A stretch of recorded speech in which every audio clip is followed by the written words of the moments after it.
Hi every one, പുതിയൊരു വീഡിയോയിലേക്ക് ഏവർക്കും സ്വാഗതം. ഇന്ന് നമ്മളിവിടെ ചർച്ച ചെയ്യുന്നത് LGSൻ്റെ 2021 നടന്ന മെയിൻ എക്സാമിൻ്റെ ചോദ്യപേപ്പറാണ്. അതിൽ 1 മുതൽ 49 വരെയുള്ള ക്വസ്റ്റ്യൻസും അതിൻ്റെ ഓപ്ഷൻസുമാണ് നമ്മളിവിടെ ഡിസ്കസ് ചെയ്യുന്നത്. ആദ്യമേ പറയട്ടെ, നിങ്ങൾക്ക് ഈ ചാനൽ ഇഷ്ടപ്പെട്ടാൽ ലൈക്ക് ചെയ്യുക, സബ്സ്ക്രൈബ് ചെയ്യുക, നിങ്ങളുടെ അഭിപ്രായങ്ങൾ കമൻറ്റായിട്ട് രേഖപ്പെടുത്താൻ മറക്കരുത്. നിങ്ങളുടെ മനസ്സിൽ ഈ ചോദ്യങ്ങൾ കേൾക്കുമ്പോൾ എന്തെങ്കിലും ഒരു കണക്റ്റിംഗ് ഫാക്റ്റ് വരികയാണെങ്കിൽ നിങ്ങൾക്കത് കമൻറ്റായിട്ട് രേഖപ്പെടുത്താവുന്നതാണ്. അത് ബാക്കിയുള്ളവർക്ക് കൂടെ ഉപകാരപ്രദമായിരിക്കും. ഞാൻ സംസാരിച്ച് ലാഗടിപ്പിച്ച് നിങ്ങളുടെ വിലയേറിയ സമയം കളയുന്നില്ല. പരീക്ഷ ഇങ്ങ് അടുത്തു. അപ്പോൾ പരീക്ഷ എഴുതുന്ന എല്ലാവർക്കും വിജയാശംസകൾ. അപ്പം നമുക്ക് ചോദ്യത്തിലേക്ക് കടക്കാം. ഇന്ത്യയിലെ ഏറ്റവും ഉയരം കൂടിയ കൊടുമുടിയായ ഗോഡ്വിൻ ആർസ്റ്റൻ ചുവടെ സൂചിപ്പിക്കുന്ന ഏത് പർവ്വതനിരയിലാണ് സ്ഥിതി ചെയ്യുന്നത്? Option A Himachal, option B Himadri, option C Karakoram, option D Siwalik. ഇതിൻ്റെ ഉത്തരമായിട്ട് വരുന്നത് ഓപ്ഷൻ സി കാരക്കോറമാണ്. ഇനി നമുക്ക് ഓപ്ഷൻ കൂടി ഒന്ന് വിശകലനം ചെയ്തു പോകാം. ഹിമാചലിലെ പ്രധാന പർവ്വതനിരകളാണ് പീർപ്പാഞ്ചൽ, ധൗലാധാർ, മഹാഭാരത പർവ്വതനിരകൾ. ഹിമാലയത്തിലെ ഏറ്റവും ഉയരം കൂടിയ പർവ്വതനിരയാണ് ഹിമാദ്രി. ഹിമാലയ നിരകളിൽ ഏറ്റവും തെക്കു ഭാഗത്ത് കാണപ്പെടുന്ന ഉയരം കുറഞ്ഞ പർവ്വതനിരയാണ് സിവാലിക്. രണ്ടാമത്തെ ക്വസ്റ്റ്യൻ നോക്കാം. ചുവടെ സൂചിപ്പിക്കുന്നവയിൽ സിന്ധു നദിയുടെ പോഷക നദി ഏത്? Option A Yamuna, option B Gomti, option C Sutlej, option D Manas. ഇതിൻ്റെ ഉത്തരമായിട്ട് വരുന്നത് ഓപ്ഷൻ സി സത്ലജ് ആണ്. ഗംഗയുടെ പോഷക നദിയാണ് യമുനയും ഗോമതിയും. ബ്രഹ്മപുത്രയുടെ പോഷക നദിയാണ് മാനസ്. മൂന്നാമത്തെ ചോദ്യം. ഇന്ത്യയുമായി അതിർത്തി പങ്കിടുന്ന ഏറ്റവും വലിയ രാജ്യം ഏതാണ്? Option A Bangladesh, option B China, option C Pakistan, option D Myanmar. ഇവിടുത്തെ ചോദ്യം ശ്രദ്ധിക്കണം. ഏറ്റവും വലിയ രാജ്യം ഏതാണെന്നാണ് ചോദിച്ചിരിക്കുന്നത്. ഉത്തരം ചൈനയാണ്. എന്നാൽ ഇന്ത്യയുമായി ഏറ്റവും കൂടുതൽ കര അതിർത്തിയുള്ള രാജ്യമാണ് ബംഗ്ലാദേശ്. ഇന്ത്യയുടെ കിഴക്ക് ഭാഗത്തെ കര അതിർത്തി പങ്കിടുന്ന അയൽരാജ്യമാണ് പാകിസ്ഥാൻ. ഇന്ത്യയുടെ പടിഞ്ഞാറ് ഭാഗത്തെ കര അതിർത്തി പങ്കിടുന്ന അയൽരാജ്യമാണ് മ്യാൻമാർ. നാലാമത്തെ ചോദ്യം. ഇന്ത്യയിൽ ഏറ്റവും കൂടുതൽ കടൽ തീരമുള്ള സംസ്ഥാനം ചുവടെ സൂചിപ്പിക്കുന്നവയിൽ ഏതാണ്? Option A Kerala, option B Tamil Nadu, option C Gujarat, option D ഇവയൊന്നുമല്ല. ഇതിൻ്റെ ഉത്തരമായിട്ട് വരുന്നത് ഗുജറാത്താണ്. ഇന്ത്യയുടെ കിഴക്കേ സൈഡിൽ കടൽ തീരമുള്ള സംസ്ഥാനമാണ് കേരളം. ഇന്ത്യയുടെ പടിഞ്ഞാറ് സൈഡിൽ കടൽ തീരമുള്ള സംസ്ഥാനമാണ് തമിഴ്നാട്. അഞ്ചാമത്തെ ക്വസ്റ്റ്യൻ നോക്കാം. ഏറ്റവും കൂടുതൽ അണക്കെട്ടുകളുള്ള കേരളത്തിലെ നദി ഏത്? Option A Pampa, option B Periyar, option C Bharathapuzha, option D Chaliyar. ഉത്തരം ഓപ്ഷൻ ബി പെരിയാറാണ്. പമ്പയിൽ സ്ഥിതി ചെയ്യുന്ന അണക്കെട്ടുകളാണ് ശബരി, കക്കാട്, മൂഴിയാർ, മണിയാർ. ഈ 4 അണക്കെട്ടുകളും പത്തനംതിട്ട ജില്ലയിലാണ് സ്ഥിതി ചെയ്യുന്നത്. ഭാരതപ്പുഴയിൽ സ്ഥിതി ചെയ്യുന്ന അണക്കെട്ടുകളാണ് മലമ്പുഴയും വാളയാറും. ഈ 2 അണക്കെട്ടുകളും പാലക്കാട് ജില്ലയിലാണ് സ്ഥിതി ചെയ്യുന്നത്. ആറാമത്തെ ക്വസ്റ്റ്യൻ നോക്കാം. ഇന്ത്യയിലെ ആദ്യത്തെ ഇക്കോ ടൂറിസം കേന്ദ്രം ഏതാണ്? Option A Thenmala, option B Eravikulam, option C silent Valley, option D Thekkady. ഉത്തരം ഓപ്ഷൻ എ തെന്മലയാണ്. ബാക്കി ഓപ്ഷനുകളിൽ വരുന്ന ഇരവികുളവും സൈലന്റ് വാലിയും തേക്കടിയും വന്യജീവി സങ്കേതങ്ങളാണെന്ന് നമുക്കറിയാം. അടുത്ത 7ാമത്തെ ക്വസ്റ്റ്യൻ നോക്കാം. എല്ലാ പൗരന്മാർക്കും ഏത് മതത്തിൽ വിശ്വസിക്കുവാനും അത് പ്രചരിപ്പിക്കുവാനുമുള്ള അവകാശമുണ്ട്. ഈ പ്രസ്താവന ഏത് മൗലിക അവകാശവുമായി ബന്ധപ്പെട്ടതാണ്? ഓപ്ഷൻ എ സമത്വത്തിനുള്ള അവകാശം, ഓപ്ഷൻ ബി ചൂഷണത്തിനെതിരെയുള്ള അവകാശം, ഓപ്ഷൻ സി മതസ്വാതന്ത്ര്യത്തിനുള്ള അവകാശം, ഓപ്ഷൻ ഡി സ്വാതന്ത്ര്യത്തിനുള്ള അവകാശം. ഇതിൻ്റെ ഉത്തരമായിട്ട് വരുന്നത് ഓപ്ഷൻ സി മതസ്വാതന്ത്ര്യത്തിനുള്ള അവകാശം. ഇന്ത്യൻ ഭരണഘടനയിൽ മൗലിക അവകാശങ്ങളെക്കുറിച്ച് പ്രതിപാദിച്ചിരിക്കുന്ന ഭാഗമാണ് 3ാം ഭാഗത്തിൽ 12 മുതൽ 35 വരെയുള്ള വകുപ്പുകളിലാണ്. ഇതിൽ സമത്വത്തിനുള്ള അവകാശം 14 മുതൽ 18 വരെയും, സ്വാതന്ത്ര്യത്തിനുള്ള അവകാശം 19 മുതൽ 22 വരെയും, ചൂഷണത്തിനെതിരെയുള്ള അവകാശം 23 മുതൽ 24 വരെയും, മതസ്വാതന്ത്ര്യത്തിനുള്ള അവകാശം 25 മുതൽ 28 വരെയുമുള്ള ആർട്ടിക്കിളിലാണ് പറയുന്നത്. 8ാമത്തെ ക്വസ്റ്റ്യൻ. ഫക്രാനങ്കൽ അണക്കെട്ട് ഏത് നദിയിലാണ് സ്ഥാപിച്ചിട്ടുള്ളത്? Option A Krishna, option B Sutlej, option C Mahanadi, option D Godavari. ഇതിലെ ശരിയായ ഉത്തരം ഓപ്ഷൻ ബി സത്ലജ് ആണ്. അൽമാട്ടി ഡാം സ്ഥിതി ചെയ്യുന്ന നദി കൃഷ്ണയാണ്. ഒഡീഷയുടെ ദുഃഖം എന്നറിയപ്പെടുന്ന നദി മഹാനദിയാണ്. ഡക്കാൻ മേഖലയിലെ ഏറ്റവും നീളമുള്ള നദി ഗോദാവരി. 9ാമത്തെ ക്വസ്റ്റ്യൻ, കേരളത്തിൽ ഒരു വൃക്ഷത്തിൻ്റെ പേരിൽ അറിയപ്പെടുന്ന വന്യജീവി സംരക്ഷണ കേന്ദ്രമാണ്? ഓപ്ഷൻ എ ചിന്നാർ വന്യജീവി സങ്കേതം, ഓപ്ഷൻ ബി പെപ്പേറ വന്യജീവി സങ്കേതം, ഓപ്ഷൻ സി തട്ടേക്കാട് പക്ഷി സങ്കേതം, ഓപ്ഷൻ ഡി ചെന്തരുണി വന്യജീവി സങ്കേതം. ഇതിൻ്റെ ഓപ്ഷൻ ഡി ആണ് വരുന്നത്, ചെന്തരുണി വന്യജീവി സങ്കേതം. കേരളത്തിൽ അപൂർവ ഇനം ചാമ്പൽ മലയണ്ണാനുകളെ കാണപ്പെടുന്ന വന്യജീവി സങ്കേതമാണ് ചിന്നാർ വന്യജീവി സങ്കേതം.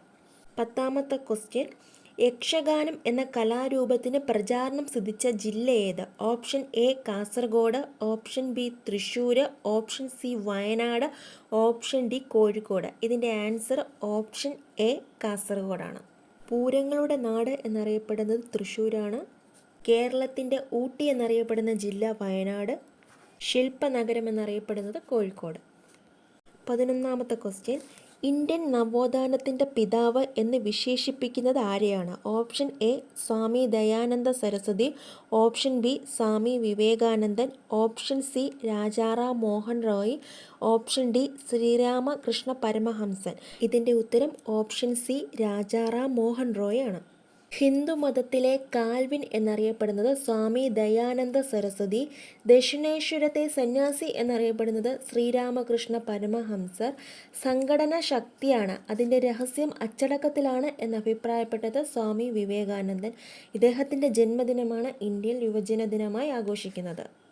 12ാമത്തെ ക്വസ്റ്റ്യൻ, നിസ്സഹകരണ സമരം നിർത്തിവെക്കാൻ ഗാന്ധിജിയെ പ്രേരിപ്പിച്ച സാഹചര്യം എന്തായിരുന്നു? ഓപ്ഷൻ എ വാഗൺ ദുരന്തം, ഓപ്ഷൻ ബി ചൗരി ചൗര സംഭവം, ഓപ്ഷൻ സി ജാലിയൻവാല ബാഗ് കൂട്ടക്കൊല, ഓപ്ഷൻ ഡി ഉപ്പു സത്യാഗ്രഹം. ഇതിൻ്റെ answer option B Chauri Chaura സംഭവമാണ്. 1919 ഏപ്രിൽ 13 പഞ്ചാബിലെ അമൃതസറിൽ നടന്ന കൂട്ടക്കൊലയാണ് ജാലിയൻവാല ബാഗ്. 1930 മാർച്ച് 12 സിവിൽ നിയമന ലംഘന പ്രസ്ഥാനത്തിൻ്റെ ഭാഗമായി ഗാന്ധിജി നടത്തിയ സമരമാണ് ഉപ്പു സത്യാഗ്രഹം. 1921 നവംബർ 20 മലബാർ കലാപവുമായി ബന്ധപ്പെട്ടുണ്ടായ തീവണ്ടി ദുരന്തമാണ് വാഗൺ ട്രാജഡി. 13ാമത്തെ ക്വസ്റ്റ്യൻ, കേരളത്തിൽ പടിഞ്ഞാറോട്ടൊഴുകുന്ന നദികളുടെ എണ്ണം എത്ര? Option A 41, option B 3, option C 40, option D 42. ഇതിൻ്റെ ഉത്തരം ഓപ്ഷൻ എ 41 ആണ്. കിഴക്കോട്ട് ഒഴുകുന്ന നദികൾ 3 എണ്ണമാണ്, കബനി, ഭവാനി, പാമ്പാർ. 14ാമത്തെ ക്വസ്റ്റ്യൻ, ദക്ഷിണ ഭഗീരഥി എന്നറിയപ്പെടുന്ന നദി ഏത്? Option A Periyar, option B Pamba, option C Bharathapuzha, option D Chaliyar. ഇതിൻ്റെ ശരിയായ ഉത്തരം ഓപ്ഷൻ ബി പമ്പയാണ്. കേരളത്തിൻ്റെ ജീവരേഖ എന്നറിയപ്പെടുന്ന നദിയാണ് പെരിയാർ. കേരളത്തിൻ്റെ നൈൽ എന്നും ശോകനാശിനി പുഴ എന്നും അറിയപ്പെടുന്നത് ഭാരതപ്പുഴയാണ്. കല്ലായി പുഴ, ബേപ്പൂർ പുഴ എന്നറിയപ്പെടുന്നത് ചാലിയാറാണ്. അടുത്ത ക്വസ്റ്റ്യൻ നോക്കാം.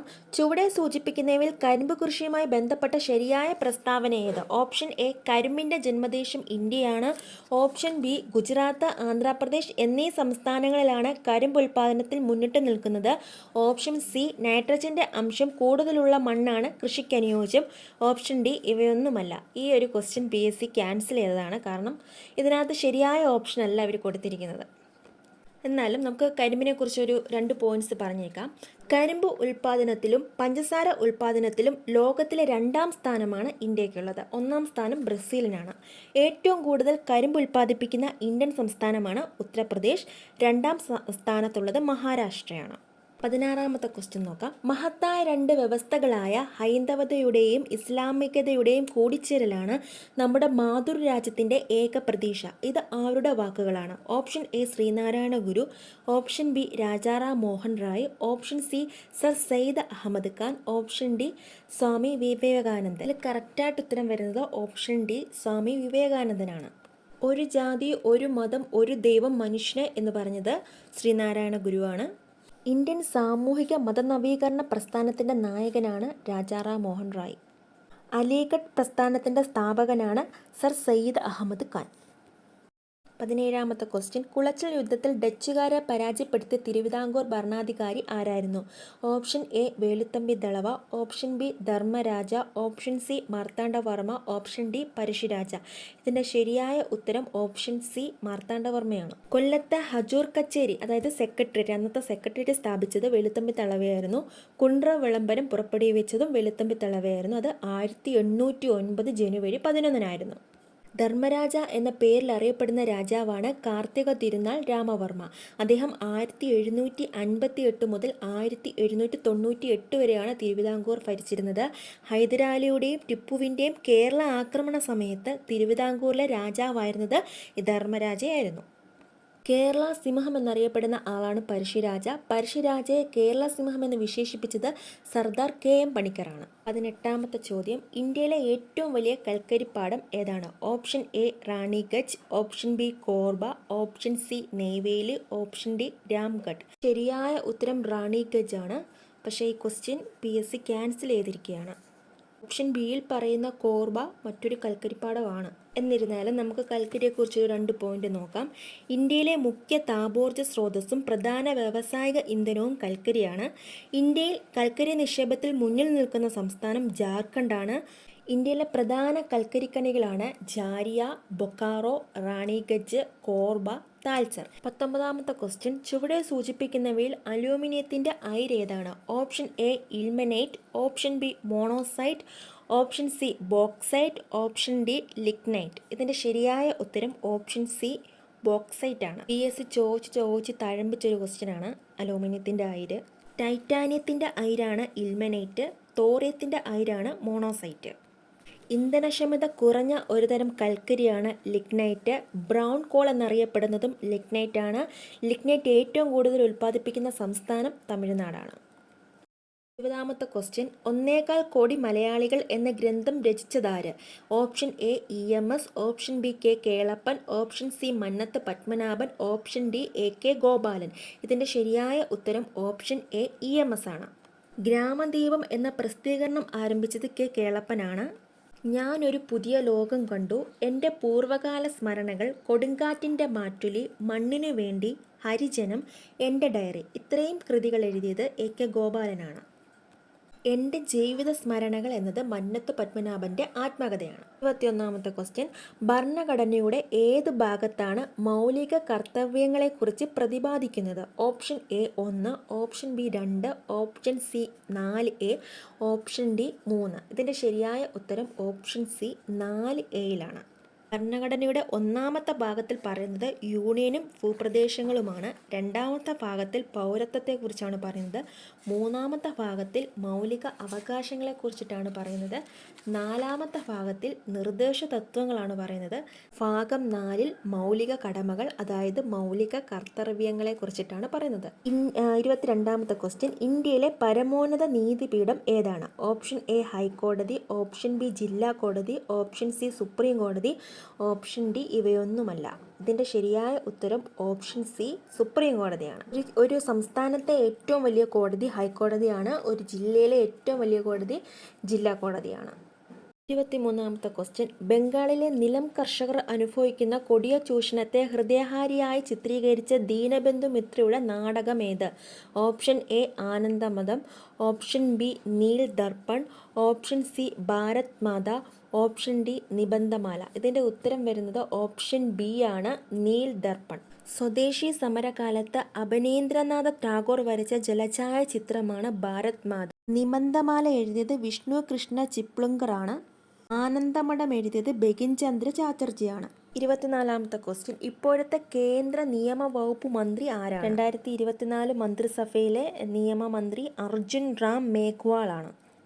25-ാമത്തെ ക്വസ്റ്റ്യൻ, നിലവിലെ ലോക്സഭാ സ്പീക്കർ ആര്? ഇതിനകത്ത് കൊടുത്തിരിക്കുന്ന ഓപ്ഷൻ ഡി ഓം ബിർളയാണ്. ഇത് 2021 LGSൻ്റെ ക്വസ്റ്റ്യനാണ്. എന്നിരുന്നാലും 2024 ലോക്സഭ ഇലക്ഷൻ നടന്നിരുന്നു. കഴിഞ്ഞ ലോക്സഭയിലെ സ്പീക്കർ തന്നെയാണ് ഈ ലോക്സഭയിലും. സോ ഉത്തരം D Om Birla. Question number 26. താഴെ പറയുന്നവയിൽ സത്യശോധക് സമാജത്തിന് നേതൃത്വം കൊടുത്ത സാമൂഹിക പരിഷ്കർത്താവ് ആര്? Option A Atmaram Pandurang, option B Veeresalingam, option C E V. Ramaswamy Naicker, option D Jyotiba Phule. ഇതിനകത്ത് ശരിയായ ആൻസർ ഓപ്ഷൻ ഡി ജ്യോതിബ ഫുലെയാണ്. പ്രാർത്ഥനാ സമാജം സ്ഥാപിച്ചത് ആത്മാറാം പാണ്ഡുരംഗ്, ഹിതകാരിണി സമാജം സ്ഥാപിച്ചത് വീരേശലിംഗം, സെൽഫ് റെസ്പെക്ട് മൂവ്മെന്റ് സ്ഥാപിച്ചത് ഇ.വി. രാമസ്വാമി നായ്ക്കർ. 27ാമത്തെ ക്വസ്റ്റ്യൻ. ദേശീയ സ്വാതന്ത്ര്യ സമര കാലത്ത് വന്ദേമാതരം എന്ന പത്രത്തിന് നേതൃത്വം നൽകിയതാര്? Option A Lala Lajpat Rai, option B Dadabhai Naoroji, option C Mrs Annie Besant, option D Sisir Kumar Ghosh. ഇതിലെ ശരിയായ ഉത്തരം option A Lala Lajpat Rai. Voice of India എന്ന പത്രത്തിൻ്റെ സ്ഥാപകനാണ് Dadabhai Naoroji. New India, Commonweal എന്നീ പത്രത്തിൻ്റെ സ്ഥാപകയാണ് ആനി ബെസന്റ്. ശിശിർ കുമാർ ഘോഷും മോത്തിലാൽ ഘോഷും കൂടെ ചേർന്ന് ആരംഭിച്ച പത്രമാണ് അമൃത ബസാർ പത്രിക. 28ാമത്തെ ചോദ്യം. ടിപ്പു സുൽത്താനിൽ നിന്നും ബ്രിട്ടീഷുകാർക്ക് മലബാർ ലഭിച്ചത് ഏത് ഉടമ്പടി പ്രകാരമാണ്? ഓപ്ഷൻ എ 1791 ബ്രിട്ടീഷുകാരുമായുള്ള ഉടമ്പടി, ഓപ്ഷൻ ബി 1792 ശ്രീരംഗപട്ടണം ഉടമ്പടി, ഓപ്ഷൻ സി 1795 ബ്രിട്ടീഷുകാരുമായുള്ള ഉടമ്പടി, ഓപ്ഷൻ ഡി 1805 ബ്രിട്ടീഷുകാരുമായുള്ള ഉടമ്പടി. ഇതിലെ ശരിയായ ഉത്തരം ഓപ്ഷൻ ബി 1792 ശ്രീരംഗപട്ടണം ഉടമ്പടിയാണ്. 29ാമത്തെ ക്വസ്റ്റ്യൻ. 6 മുതൽ 14 വയസ്സ് വരെയുള്ള എല്ലാ കുട്ടികൾക്കും വിദ്യാഭ്യാസ അവകാശം മൗലിക അവകാശമായി ഉൾപ്പെടുത്തിയിട്ടുള്ള ഇന്ത്യൻ ഭരണഘടന അനുച്ഛേദം ഏത്? ഓപ്ഷൻ എ അനുച്ഛേദം 19, ഓപ്ഷൻ ബി അനുച്ഛേദം 20, ഓപ്ഷൻ സി അനുച്ഛേദം 21, ഓപ്ഷൻ ഡി അനുച്ഛേദം 21A. ഇതിൻ്റെ ശരിയായ ഉത്തരം ഓപ്ഷൻ ഡി അനുച്ഛേദം 21A ആണ്. അടിയന്തരാവസ്ഥ പ്രഖ്യാപിച്ച ഉടൻ രാഷ്ട്രപതിയുടെ ഇടപെടലില്ലാതെ തന്നെ സ്വാഭാവികമായി റദ്ദാകുന്ന മൗലിക അവകാശമാണ് അനുച്ഛേദം 19. ഒരു വ്യക്തിയെ ഒരു കുറ്റത്തിന് ഒന്നിലധികം പ്രാവശ്യം ശിക്ഷിക്കാൻ പാടില്ല എന്ന് അനുശാസിക്കുന്ന ഭരണഘടനാ വകുപ്പാണ് അനുച്ഛേദം 20(2). അതുപോലെ തന്നെ ക്രിമിനൽ കേസുകളിൽ ഒരു വ്യക്തിയെ അയാൾക്കെതിരായി തെളിവ് നൽകുന്നതിന് പ്രേരിപ്പിക്കാൻ പാടില്ലെന്ന് അനുശാസിക്കുന്ന ഭരണഘടനാ വകുപ്പാണ് അനുച്ഛേദം 20(3). ജീവിക്കുന്നതിനും വ്യക്തി സ്വാതന്ത്ര്യത്തിനുമുള്ള അവകാശമാണ് അനുച്ഛേദം 21. മൗലിക അവകാശങ്ങളുടെ അടിത്തറ എന്ന് ഈ അനുച്ഛേദം അറിയപ്പെടുന്നു. പൊതുസ്ഥലങ്ങളിൽ പുകവലിക്കുന്നത് കേരള ഹൈക്കോടതി നിരോധിച്ചത് ഭരണഘടനയുടെ അനുച്ഛേദം 21 പ്രകാരമാണ്. 30ാമത്തെ ക്വസ്റ്റ്യൻ. ഇന്ത്യൻ ഭരണഘടന ഔദ്യോഗികമായി നിലവിൽ വന്നത് എന്ന്? Option A 1950 January 26, option B 1949 November 26, option C 1947 August 15, option D 1946 December 9. ഇതിൻ്റെ ശരിയായ ഉത്തരം ഓപ്ഷൻ എ 1950 ജനുവരി 26 ആണ്. ഭരണഘടനാ നിർമ്മാണ സഭയുടെ പ്രഥമ സമ്മേളനം നടന്നത് 1946 ഡിസംബർ 9. 1947 ആഗസ്റ്റ് 15 ഇന്ത്യക്ക് സ്വാതന്ത്ര്യം ലഭിച്ചത്. 1949 നവംബർ 26 ഇന്ത്യൻ ഭരണഘടന സ്വീകരിക്കപ്പെട്ടത്.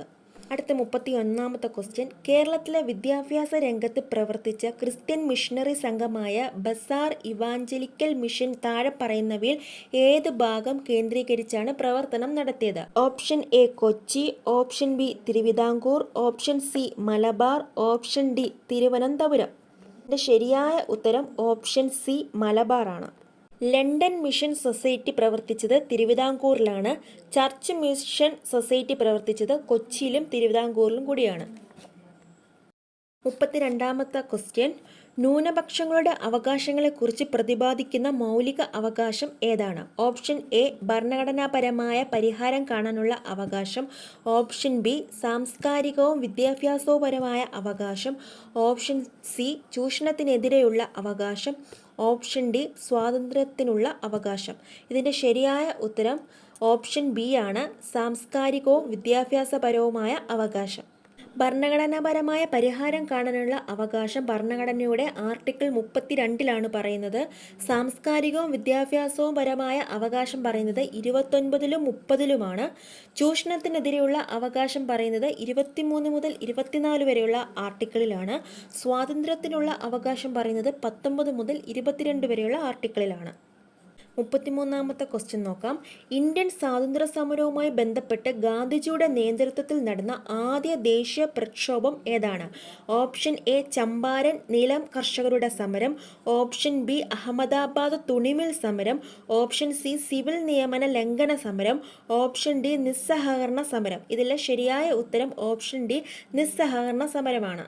ഗാന്ധിജിയുടെ ഇന്ത്യയിലെ ആദ്യത്തെ സത്യാഗ്രഹമാണ് ചമ്പാരൻ സത്യാഗ്രഹം. ഗാന്ധിജിയുടെ നേതൃത്വത്തിൽ നടന്ന ആദ്യത്തെ നിരാഹാര സമരമാണ് അഹമ്മദാബാദ് മിൽ സമരം. അതുപോലെ തന്നെ ബ്രിട്ടീഷ് ഭരണത്തിനെതിരെ ഗാന്ധിജി നയിച്ച രണ്ടാമത്തെ ജനകീയ പ്രക്ഷോഭമാണ് സിവിൽ നിയമന ലംഘന പ്രസ്ഥാനം. സിവിൽ നിയമന ലംഘന പ്രസ്ഥാനത്തിൻ്റെ ഭാഗമായി ഗാന്ധിജി നടത്തിയ സമരമാണ് ഉപ്പു സത്യാഗ്രഹം. 34-ാമത്തെ ക്വസ്റ്റ്യനാണ്. താഴെ പറയുന്നവയിൽ രാജാറാം മോഹൻ റോയിയുമായി ബന്ധമില്ലാത്തത് ഏതാണ്? 1. സതി എന്ന ദുരാചാരത്തെ ശക്തമായി എതിർത്തു. 2. ബ്രഹ്മസമാജം സ്ഥാപിച്ചു. 3. സ്ത്രീകളുടെ പദവി ഉയർത്തുന്നതിനായി അവർക്ക് സ്വത്തിനുമേൽ അവകാശം നൽകണമെന്ന് വാദിച്ചു. 4. ഒഡീസയിൽ ജനിച്ചു. ഇതിൻ്റെ ഓപ്ഷൻ നമുക്ക് നോക്കാം.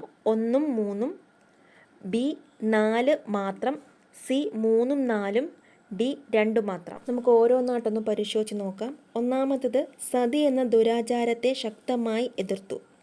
അത് കറക്റ്റായിട്ടുള്ളൊരു സ്റ്റേറ്റ്മെൻറ്റാണ്. സതി സമ്പ്രദായത്തിനെതിരെ നിയമം പാസാക്കാൻ വില്യം ബെൻഡിക് പ്രഭുവിനെ സഹായിച്ച വ്യക്തിയാണ് രാജാറാം മോഹൻ റോയ്. അടുത്ത് നോക്കാം. ബ്രഹ്മസമാജം സ്ഥാപിച്ചു. അത് ശരിയാണ്, അദ്ദേഹം സ്ഥാപിച്ചതാണ് ബ്രഹ്മസമാജം. മൂന്നാമത്തത് സ്ത്രീകളുടെ പദവി ഉയർത്തുന്നതിനായി അവർക്ക് സ്വത്തിനുമേൽ അവകാശം നൽകണമെന്ന് വാദിച്ചതും രാജാറാം മോഹൻ റോയാണ്. അടുത്തത് 4-മത്തത് ഒഡീസയിൽ ജനിച്ചു. അതാണ് തെറ്റ്. രാജാറാം മോഹൻ റോയ് ജനിച്ചത് രാധാനഗർ വില്ലേജിൽ വെസ്റ്റ് ബംഗാളിലാണ്. അപ്പോൾ നമുക്ക് തന്നിട്ടുള്ള സ്റ്റേറ്റ്മെൻറ്റിൽ 4-മത്തെ സ്റ്റേറ്റ്മെൻറ്റ് മാത്രമാണ് തെറ്റ്. അപ്പോൾ ഇവിടുത്തെ ഓപ്ഷൻ വരുന്നത് ഓപ്ഷൻ ബി ആണ്, 4 മാത്രം.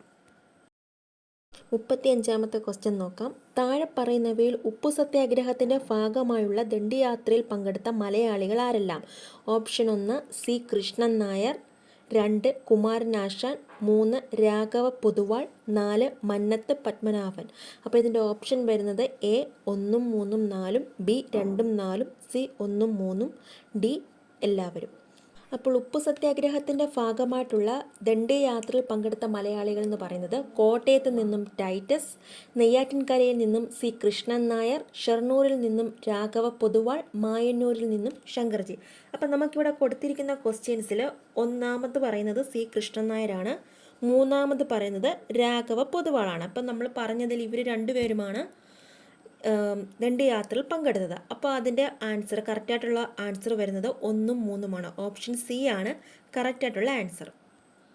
36-ാമത്തെ ക്വസ്റ്റ്യൻ. താഴെ പറയുന്നവയിൽ റൗലറ്റ് നിയമവുമായി ബന്ധപ്പെട്ട പ്രസ്താവനകൾ ഏതാണ്? 1. വിചാരണ കൂടാതെ അനിശ്ചിതകാലം തടവിലിടാം. 2. ഏതൊരു ഇന്ത്യക്കാരനെയും വാറന്റില്ലാതെ അറസ്റ്റ് ചെയ്യാം. 3. 1909 ഈ നിയമം നിലവിൽ വന്നു. 4. പ്രത്യേക കോടതികളിൽ രഹസ്യ വിചാരണ നടത്താം. ഓപ്ഷൻ എ 1ഉം 2ഉം 4ഉം, ഓപ്ഷൻ ബി 1ഉം 3ഉം, ഓപ്ഷൻ സി 2ഉം 4ഉം, ഓപ്ഷൻ ഡി മുഴുവനും. അപ്പം നമുക്ക് റൗലറ്റ് ആക്ടിനെ കുറിച്ചുള്ള കുറച്ച് പോയിൻറ്റ്സുകൾ നോക്കാം. അതെന്ന് പറയുന്നത് ഒരു കരിനിയമമാണ്. ആരെ വേണമെങ്കിലും വിചാരണ കൂടാതെ അറസ്റ്റ് ചെയ്യാൻ പറ്റുന്ന ഒരു നിയമമാണ്. അത് 1919 കൊണ്ടുവന്നത്. കോടതികളിൽ വെച്ച് രഹസ്യ വിചാരണ നടത്താൻ പറ്റുന്നതാണ്. ആരും അതിനെ ചോദ്യം ചെയ്യാനില്ല. അപ്പോൾ ഇവിടെ പറഞ്ഞതനുസരിച്ചിട്ട് ഇവിടെ നോക്കുമ്പോൾ 1919 ഈ നിയമം വന്നത്. പക്ഷെ ഇവിടുത്തെ ഓപ്ഷൻ സി എന്ന് പറയുന്നത് ഓപ്ഷൻ സി അല്ല, മൂന്നാമത്തെ പോയിന്റ് എന്ന് പറയുന്നത് 1909 പറഞ്ഞിരിക്കുന്നത്. അപ്പോൾ ഇവിടെ തെറ്റായിട്ട് പറയുന്നത് അതാണ്. അങ്ങനെയാണെങ്കിൽ ഇതിൻ്റെ ശരിയായിട്ടുള്ള ഉത്തരം എന്ന് പറയുന്നത് പ്രസ്താവനകൾ 1ഉം 2ഉം 4ഉമാണ്. അങ്ങനെയാണെങ്കിൽ ഇതിൻ്റെ കറക്റ്റ് ഓപ്ഷൻ എ ആണ് വരുന്നത്. 37-ാമത്തെ ക്വസ്റ്റ്യൻ. 1993 മുതൽ 2011 വരെ ഓരോ മേഖലയിലെയും തൊഴിൽ ലഭ്യത പരിശോധിച്ചാൽ ഏതൊക്കെ മേഖലകളിലെ തൊഴിൽ ലഭ്യതകളാണ് കൂടി വരുന്നത്? ഓപ്ഷൻ എ പ്രാഥമിക മേഖലയും ദ്വിതീയ മേഖലയും, ഓപ്ഷൻ ബി പ്രാഥമിക മേഖലയിലും തൃതീയ മേഖലയിലും, ഓപ്ഷൻ സി ദ്വിതീയ മേഖലയിലും തൃതീയ മേഖലയിലും, ഓപ്ഷൻ ഡി 3 മേഖലകളിലും. ഇതിൻ്റെ ശരിയായ ഉത്തരം ഓപ്ഷൻ സി ആണ്, ദ്വിതീയ മേഖലയിലും തൃതീയ മേഖലയിലുമാണ്. അടുത്ത 38ാമത്തെ ക്വസ്റ്റ്യൻ നോക്കാം. താഴെ കൊടുത്തിട്ടുള്ളവയിൽ ഭക്ഷ്യോൽപാദനം നേരിടുന്ന വെല്ലുവിളികളിൽ ഉൾപ്പെടാത്തത് ഏതാണ്? ഓപ്ഷൻ എ കാര്യക്ഷമമായ പൊതുവിതരണ സമ്പ്രദായം, ഓപ്ഷൻ ബി കാലാവസ്ഥയിൽ വരുന്ന മാറ്റം, ഓപ്ഷൻ സി യന്ത്രസാമഗ്രികൾ വാങ്ങാൻ കഴിയാത്ത അവസ്ഥ, ഓപ്ഷൻ ഡി പ്രകൃതിക്ഷോഭം മൂലമുണ്ടാകുന്ന കൃഷിനാശം. ഇതിൻ്റെ ശരിയായ ഉത്തരം ഓപ്ഷൻ എ ആണ്, കാര്യക്ഷമമായ പൊതുവിതരണ സമ്പ്രദായം. 39ാമത്തെ ക്വസ്റ്റ്യൻ. രാജ്യത്തെ മൊത്തം സാധനങ്ങളുടെയും സേവനങ്ങളുടെയും ഉൽപ്പാദന വർധനവ് താഴെ കൊടുത്തിട്ടുള്ള ആസൂത്രണ ലക്ഷ്യങ്ങളിൽ ഏതിനെ സൂചിപ്പിക്കുന്നു? ഓപ്ഷൻ എ തുല്യത, ഓപ്ഷൻ ബി സാമ്പത്തിക വളർച്ച, ഓപ്ഷൻ സി സ്വാശ്രയത്വം, ഓപ്ഷൻ ഡി ആധുനികവൽക്കരണം. ഇതിൻ്റെ ശരിയായ ഉത്തരം ഓപ്ഷൻ ബി ആണ്, സാമ്പത്തിക വളർച്ച. 40ാമത്തെ ക്വസ്റ്റ്യൻ. സ്വാതന്ത്ര്യാനന്തരം ഇന്ത്യയുടെ സാമ്പത്തിക വികസനത്തിന് ഏതുതരം സമ്പദ് വ്യവസ്ഥയാണ് സ്വീകരിച്ചത്? ഓപ്ഷൻ എ മുതലാളിത്ത സമ്പദ് വ്യവസ്ഥ, ഓപ്ഷൻ ബി സോഷ്യലിസ്റ്റ് സമ്പദ് വ്യവസ്ഥ, ഓപ്ഷൻ സി മിശ്രിത സമ്പദ് വ്യവസ്ഥ, ഓപ്ഷൻ ഡി ഇവയൊന്നുമല്ല. ഇതിൻ്റെ ശരിയായ ഉത്തരം ഓപ്ഷൻ സി ആണ്, മിശ്ര സമ്പദ് വ്യവസ്ഥ. 41ാമത്തെ ക്വസ്റ്റ്യൻ നോക്കാം. ദാരിദ്ര്യരേഖയ്ക്ക് താഴെയുള്ള ഏറ്റവും പ്രയാസപ്പെടുന്ന കുടുംബങ്ങൾക്ക് പ്രയോജനം ലഭിക്കുന്ന ഭക്ഷ്യസുരക്ഷാ പദ്ധതി ഏതാണ്? Option A Swarna Jayanti Sahay Rozgar Yojana, option B Annapurna, option C ഉച്ചഭക്ഷണ പരിപാടി, ഓപ്ഷൻ ഡി അന്ത്യോദയ അന്ന യോജന. ഇതിലെ കറക്റ്റായ ഉത്തരം ഓപ്ഷൻ ഡി ആണ്, അന്ത്യോദയ അന്ന യോജന. 42ാമത്തെ ക്വസ്റ്റ്യൻ. നീതി ആയോഗ് സുസ്ഥിര വികസന സൂചികയിൽ 2020-21 ഒന്നാമതെത്തിയ സംസ്ഥാനം ഏതാണെന്നാണ് ചോദ്യം. നമുക്ക് നിലവിൽ, അതായത് 2024 നിലവിൽ നീതി ആയോഗിൻ്റെ മുന്നിൽ നിൽക്കുന്ന സംസ്ഥാനം കേരളം തന്നെയാണ്. അന്നും കേരളമായിരുന്നു, ഇന്നും കേരളമാണ്. 43ാമത്തെ ക്വസ്റ്റ്യൻ. 2020-21 കണക്കനുസരിച്ച് GDP-യിലേക്കുള്ള സംഭാവനയിൽ മുന്നിൽ നിൽക്കുന്ന മേഖല ഏതാണ്? ഓപ്ഷൻ എ സേവന മേഖല, ഓപ്ഷൻ ബി കാർഷിക മേഖല, ഓപ്ഷൻ സി വ്യവസായ മേഖല, ഓപ്ഷൻ ഡി ഇതൊന്നുമല്ല. അപ്പോൾ അന്നത്തെ ഉത്തരം എന്ന് പറയുന്നത് അത് സേവന മേഖലയാണ്. അന്നത്തെ ഉത്തരമല്ല, ഇന്നത്തെ 2024 ഉത്തരവും സേവന മേഖല തന്നെയാണ്. 44ാമത്തെ ക്വസ്റ്റ്യൻ നോക്കാം. തെറ്റായ ജോഡി ഏതാണ്? ഓപ്ഷൻ എ തിരയും ചുരിയും എഴുതിയത് സച്ചിദാനന്ദൻ, ഓപ്ഷൻ ബി വീണപ്പൂവ് എഴുതിയത് കുമാരനാശൻ, ഓപ്ഷൻ സി ആ മനുഷ്യൻ നീ തന്നെ എഴുതിയത് CJ തോമസ്, ഓപ്ഷൻ ഡി നിലാവിൻ്റെ നാട്ടിൽ എഴുതിയത് അക്ഷിത. ഇതിലെ തെറ്റായ ജോഡി ഏതാണെന്ന് ചോദിച്ചാൽ അത് ഒന്നാമത്തെയാണ്, തിരയും ചുരിയും. ശ്രീ S ഗുപ്തൻ നായരുടെ 10 ലേഖനങ്ങൾ അടങ്ങിയ കൃതിയാണ് തിരയും ചുരിയും. 45ാമത്തെ ചോദ്യം. ശരിയായ ക്രമമേത്? ഇതിൽ കുറേ എണ്ണം കൊടുത്തിട്ടുണ്ട്, ഞാൻ ഇതെല്ലാം വായിച്ച് നിങ്ങളെ കൺഫ്യൂഷൻ ആക്കുന്നില്ല. ശരിയായ ക്രമം മാത്രം പറയുന്നു. ഓപ്ഷൻ സി ആണ് ശരിയായ ക്രമം. 124 കിലോബൈറ്റ് = 1 മെഗാബൈറ്റ് എന്ന് പറയുന്നു. 124 മെഗാബൈറ്റിന് 1 ജിഗാബൈറ്റ് എന്ന് പറയുന്നു. 124 ജിഗാബൈറ്റിന് 1 ടിഗാബൈറ്റ് എന്ന് പറയുന്നു. 46ാമത്തെ ക്വസ്റ്റ്യൻ. എലൈൻ തോമസ് തെറ്റായ പ്രസ്താവന ഏത്? ഓപ്ഷൻ എ ജമൈക്കൻ കായിക താരമാണ്, ഓപ്ഷൻ ബി ടോക്കിയോ ഒളിമ്പിക്സിൽ 200 മീറ്റർ ഫൈനലിൽ 21.53 സെക്കൻഡിൽ ഫിനിഷ് ചെയ്തു, ഓപ്ഷൻ സി ഒളിമ്പിക്സിലെ സ്പ്രിംഗ് ഇനങ്ങളിൽ ഇരട്ട സ്വർണം നിലനിർത്തുന്ന ആദ്യ വനിത, option D Olympics track and field ഇനങ്ങളിൽ 6 സ്വർണം നേടുന്ന ആദ്യ വനിത. ഇതിലെ തെറ്റായ ഓപ്ഷൻ എന്ന് പറയുന്നത് ഓപ്ഷൻ ഡി ആണ്. ഒളിമ്പിക്സ് ട്രാക്ക് ആൻഡ് ഫീൽഡ് ഇനങ്ങളിൽ 6 സ്വർണം നേടുന്ന ആദ്യ വനിത എലൈൻ തോമസ് അല്ല. 47ാമത്തെ ക്വസ്റ്റ്യൻ. താഴെ നൽകിയിരിക്കുന്ന പട്ടിക നിരീക്ഷിക്കുക. ശരിയായ പ്രസ്താവന ഏത്? വസ്തുവും അതിൻ്റെ pH മൂല്യവുമാണ് കൊടുത്തിരിക്കുന്നത്. ചാരം 5, തേയില 4, കുടിവെള്ളം 8, സോപ്പ് 11. അപ്പം നമുക്ക് നോക്കാം എന്താണ്. ഓപ്ഷൻ എയിൽ പറയുന്നത് തേയില ആൽക്കലി സ്വഭാവം കാണിക്കുന്നു, ഓപ്ഷൻ ബിയിൽ പറയുന്നത് കുടിവെള്ളം ആൽക്കലി സ്വഭാവം കാണിക്കും, ഓപ്ഷൻ സി ചാരം ആൽക്കലി സ്വഭാവം കാണിക്കും, ഓപ്ഷൻ ഡി സോപ്പ് ആസിഡ് സ്വഭാവം കാണിക്കും. അപ്പോൾ നമുക്ക് നോക്കാം. 0 മുതൽ 14 വരെയുള്ള ഒരു ലായനിയുടെ pH മൂല്യം നിർണ്ണയിക്കുന്ന വിലകളാണ്. അത്രയേ ഉള്ളൂ ആ സ്കെയിലിൽ. അപ്പം pH മൂല്യം 7ന് മുകളിൽ വരുന്ന പദാർത്ഥങ്ങളൊക്കെ ആൽക്കലി സ്വഭാവമുള്ളതായിരിക്കും. pH മൂല്യം 7ന് താഴെ വരുന്ന പദാർത്ഥങ്ങളൊക്കെ ആസിഡ് സ്വഭാവം കാണിക്കുന്നവയായിരിക്കും. നിർവീര്യ വസ്തുവിൻ്റെ pH മൂല്യം 7 ആയിരിക്കും. അപ്പോൾ ഇവിടെ പറയുന്നതിൽ തെറ്റായ ഓപ്ഷൻ എന്ന് പറയുന്നത് ഓപ്ഷൻ ബി ആണ്. അതായത് കുടിവെള്ളം ആൽക്കലി സ്വഭാവം കാണിക്കുമെന്നാണ് പറയുന്നത്. പക്ഷേ കുടിവെള്ളത്തിൻ്റെ pH വാല്യൂ 7 48ാമത്തെ ക്വസ്റ്റ്യൻ, ചലിക്കുന്ന കാവ്യം എന്നറിയപ്പെടുന്ന നൃത്തരൂപം ഏത്? ഓപ്ഷൻ എ നാടോടി നൃത്തം, option B Bharatanatyam, option C Mohiniyattam, option D Odissi. ഇതിലെ ശരിയായ ഉത്തരം ഓപ്ഷൻ ബി ആണ്, ഭരതനാട്യം. 49ാമത്തെ ക്വസ്റ്റ്യൻ, ആദ്യകാലത്ത് മിൻഡേനെറ്റ എന്നറിയപ്പെടുന്ന കായിക രൂപം ഏതായിരുന്നു? Option A tennis, option B hockey, option C volleyball, option D badminton. ഇതിലെ ശരിയായ ഉത്തരം ഓപ്ഷൻ സി ആണ്, വോളിബോൾ ആണ് കറക്റ്റായ ഉത്തരം. നമ്മൾ ഇന്നിവിടെ ചർച്ച ചെയ്തത് 2021 LGSൻ്റെ മെയിൻ എക്സാമിൻ്റെ 1 മുതൽ 49 വരെയുള്ള ക്വസ്റ്റ്യൻസ് ആണ്. അതിൻ്റെ ഓപ്ഷനുകളും നമ്മൾ വിശകലനം ചെയ്തിട്ടാണ് പോയത്. അപ്പം ഇതുവരെ എന്നെ കേട്ടിരുന്ന എല്ലാവർക്കും നന്ദി. നിങ്ങൾക്കെല്ലാവർക്കും വിജയമുണ്ടാകട്ടെ. നന്നായിട്ട് എല്ലാവർക്കും പരീക്ഷ എഴുതാൻ സാധിക്കട്ടെ. എല്ലാവർക്കും നല്ല ജോലി കിട്ടട്ടെ. എല്ലാവർക്കും വിജയാശംസകൾ നേരുന്നു. Thank you.